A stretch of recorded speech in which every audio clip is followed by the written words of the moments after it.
All right, so these books, believe it or not, anybody having kids, these are the best books ever. This is what happens when you have nerds as parents. Okay, they're actually really, really good because they break down what things like astrophysics are.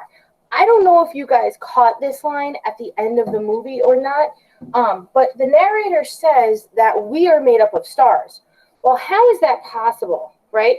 This breaks down, if you look, what fusion is, right? So it has the elements inside of stars coming closer together, right? And then it has here, when smaller atoms combine to make bigger atoms, there's a lot of energy that gets released, right? That energy keeps stars hot and makes them shine bright, which we know, right?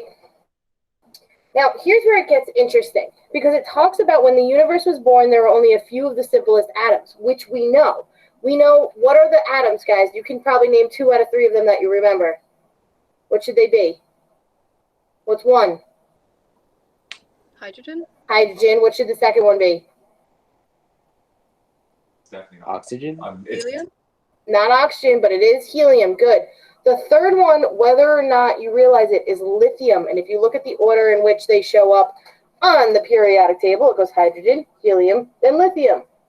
Okay, there's a reason for that.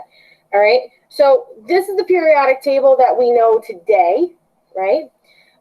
There's obviously more elements than that are there, but so on and so forth. But it says some of these elements were made by stars that were living, right? So things like helium, carbon, and nitrogen, those are elements that are created by stars that were living at the time.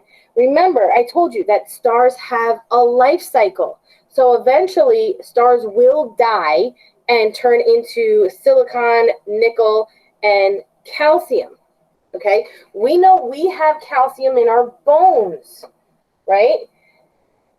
Then you have elements that are created when stars crash into each other, okay? Now, some of the atoms, and this is the coolest part, is some of the atoms that were created by the stars are inside of us.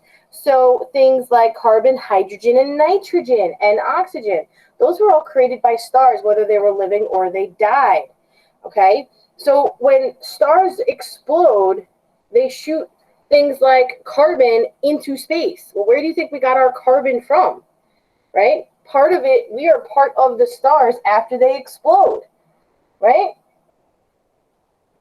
So that means technically you are billions of years old, right? So those elements were still around when you were born. So that means technically, right, we know there's a life cycle and some of the elements get recycled in that life cycle of a star, right?